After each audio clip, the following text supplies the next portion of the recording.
Olá, sejamos todos bem-vindos para mais uma aula de estatística aplicada à biologia. Hoje nós vamos falar sobre planejamento e montagem do experimento. Eu sou o professor Iron Dantas e tenhamos todos uma boa aula. Então, para que serve a estatística?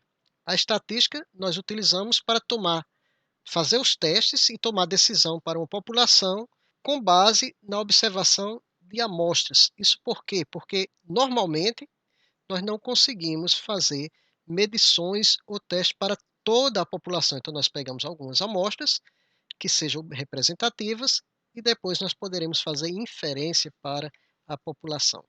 Então, normalmente, quando nós vamos testar duas ou três coisas, né?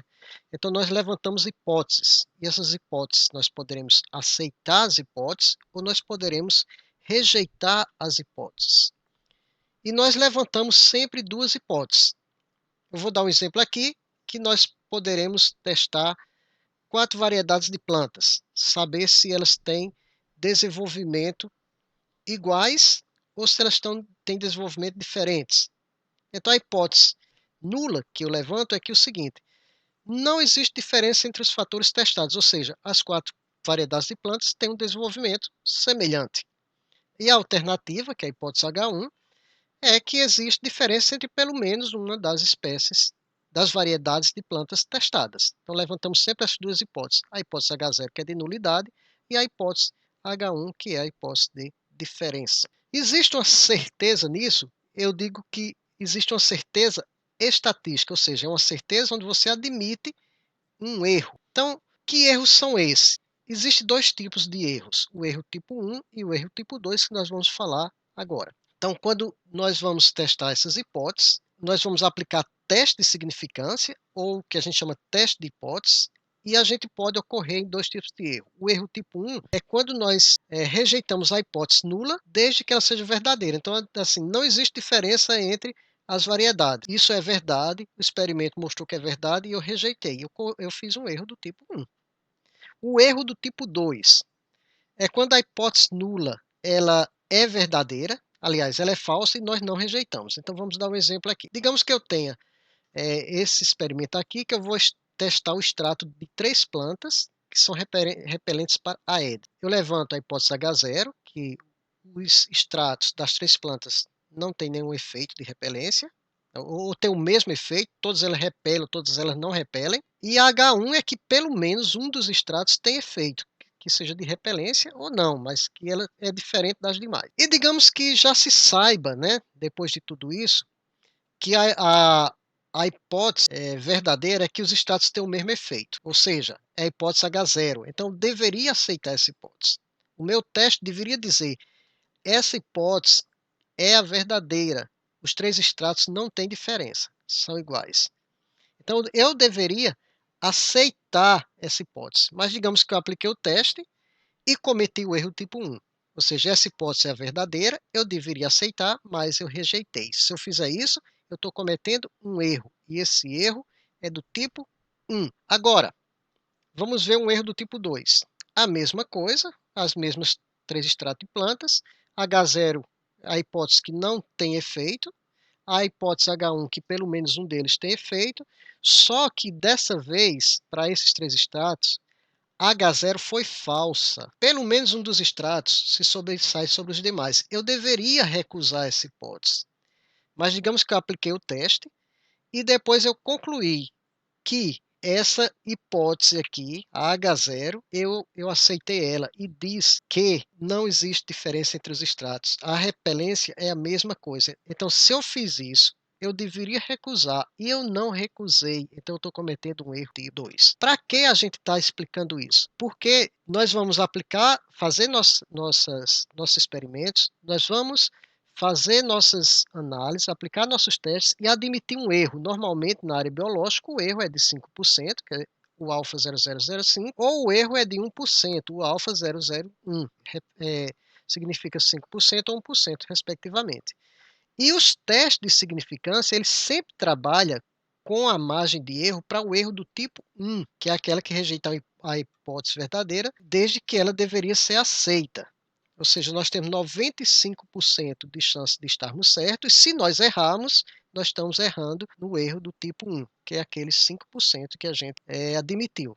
Vocês devem lembrar que em períodos eleitorais sempre tem assim, dizendo, se a eleição fosse hoje, o candidato A teria 60% dos votos, o candidato B 30% dos votos, e nós temos aí o candidato A vencendo as eleições, mas a nossa pesquisa tem um margem de erro de 2% para mais ou para menos. Então é esse tipo de erro que nós estamos falando. E nós aplicamos os testes de significância, aqui tem alguns testes, teste T, o F, Tukey, Sheffer, Duncan, entre outros, que são testes paramétricos, e nós temos testes não paramétricos, por exemplo, aqui o de Cruz-Wallace e o de Wilcox. Isso a gente vai ver ao longo do nosso curso a aplicação desses testes. Mas só para mostrar que quem vai dizer para a gente, né, dizer entre aspas, aferir para a gente se os tratamentos são iguais ou são diferentes, são a aplicação desses testes. E para isso nós vamos utilizar unidade experimental, que é uma amostra, né? Então a gente tem a população, tirar aquela amostra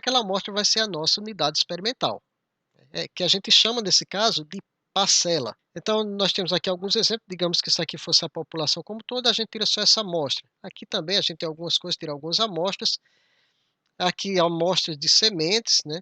E aqui um exemplo, quando a gente vai fazer análise de sangue, então a gente não tira todo o sangue, tira somente uma amostra. No caso de experimentos, essa amostra deverá ser repetida. Então, digamos, para um tratamento 1, variedade 1, eu repito 4 vezes. Para a variedade 2, repito 4 vezes. E por que essa questão de repetição?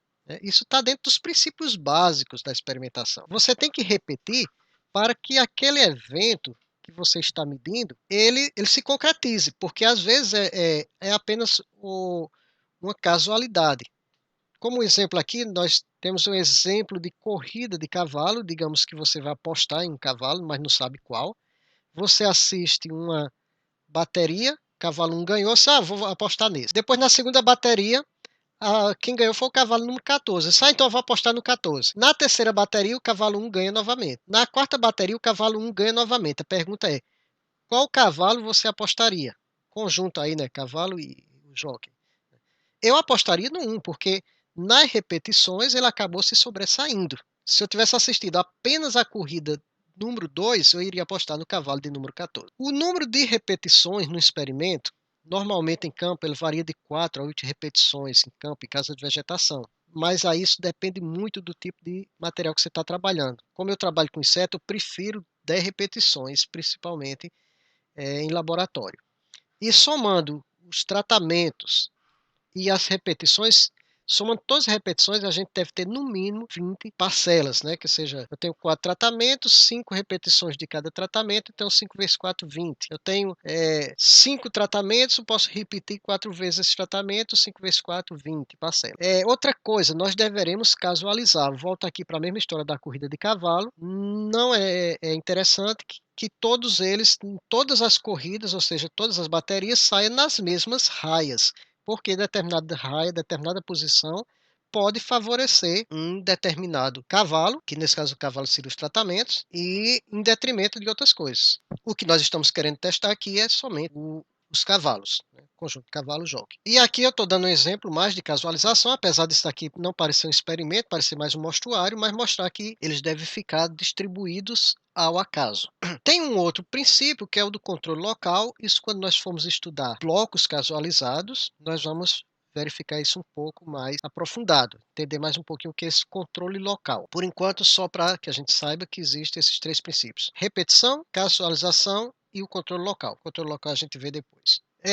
Alguns métodos que nós deveremos utilizar para aumentar a precisão do experimento, porque nós definimos que o erro seria de 5%. Mas para que esse erro seja realmente de 5%, nós temos que tomar alguns cuidados. Por exemplo, a escolha do material que nós estamos testando no nosso experimento.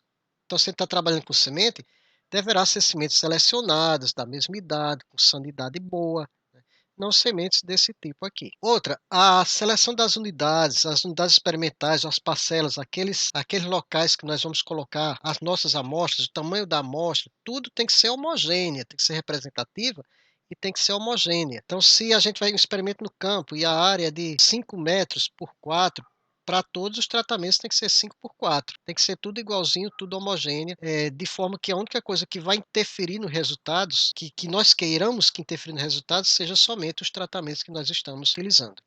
Nós deveremos ver o que é que vai ser estudado, nesse caso seriam os tratamentos, como o exemplo que eu dei, 4 variedades de plantas, e eu quero ver o desenvolvimento dessas plantas.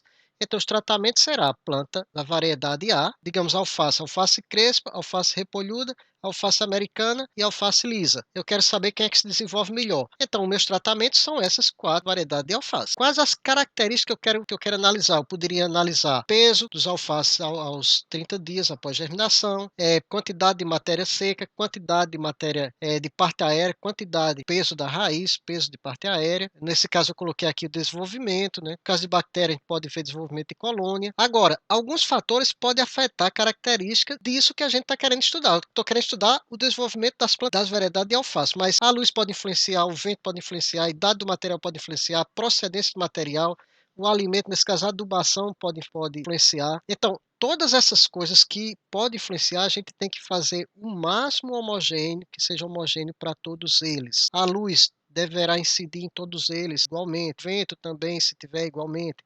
O material deve ser da mesma idade, deve proceder de lotes, pelo menos que sejam lotes parecidos. A adubação tem que ser a mesma, porque o que eu estou querendo testar aqui qual o melhor alface que se desenvolve mais, a crespa, a lisa, a repolhuda ou a americana. Então, isso que eu quero saber, não quero saber a questão de luz e vento. Então, para tudo, esses outros fatores deverão realmente serem homogêneos. Então, a gente tem que saber quais são os fatores que podem afetar, e aí nós poderemos controlar. Tem alguns que nós podemos controlar, outros nós não podemos. Então, por exemplo, isso que eu falei, nós podemos, mas digamos, a parte, alguma diferença genética dentro dessas sementes a gente não consegue. Se for em casa de vegetação, muitas vezes a gente não consegue controlar muito o vento. Então, algumas coisas a gente não consegue controlar, mas o que a gente puder controlar, nós deveremos controlar. Dependendo dessa quantidade de coisas, de fatores que nós poderemos controlar, nós vamos definir qual é o nosso delineamento. Isso a gente vai discutir um pouquinho nas próximas aulas. Delineamento em DIC, em DBC, em quadrado latino, etc. E aí nós vamos montar o nosso experimento e a gente tem que definir como será a nossa unidade experimental, ou seja, nossas parcelas, aquelas amostrazinhas lá. Onde é que nós vamos localizar o nosso experimento? Quais os materiais que nós vamos utilizar? Quais são os tratamentos? Como nesse caso, nós falamos, são 4 tratamentos, são 4 variedades de alface. Como é que nós vamos coletar e anotar? A gente tem que, quando montar nosso experimento, fazer um croquis do experimento. A gente faz um mapinha que a gente guarda no nosso papelzinho, porque o experimento vai estar montado lá no laboratório, na casa de vegetação. Alguém chega lá, mexe, a gente tem como voltar, deixar arrumadinho da mesma forma. Isso é interessante, a gente vai montar um experimento e nós vamos fazer um croquis. Coisa para próximas aulas também. A tabulação dos dados. Então, se eu vou... Aqui está um exemplo de um experimento com ração para camarão, né? Tem 4 tipos de rações e nós queríamos ver, isso aqui é hipotético, gente, o peso desses camarões aos tantos dias. Então, aqueles que se alimentaram com ração 1 tiveram esses pesos aqui, isso aqui em gramas, ração 2 e tal, tal. Então, eu vou pegar esses dados e vou tabular numa planilha para depois que eu possa analisar. Geralmente, a gente vai usar um software estatístico. Nós podemos colocar dessa forma ou dessa forma assim. Isso vai depender do software que você vai utilizar. Porque se o software que você vai utilizar, a entrada deles é assim na vertical, e você tabular na horizontal e entrar no software dessa forma, vai dar erro. Então, como a gente não quer que dê erro, a gente vai ter que transformar para ele assim. Então, se você já analisa escolhe seus resultados e já vai colocando numa planilha dessa forma aqui, depois para analisar é só você copiar e colar. Então, é interessante também que a gente já defina quais são os testes que nós vamos utilizar e quais o software que nós vamos utilizar na análise.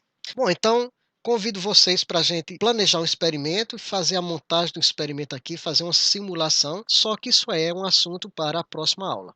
Então, espero ter atendido as expectativas de vocês e na próxima aula nós vamos fazer uma simulação de um planejamento e de uma montagem de um experimento. Então, por hoje é só, até a próxima aula.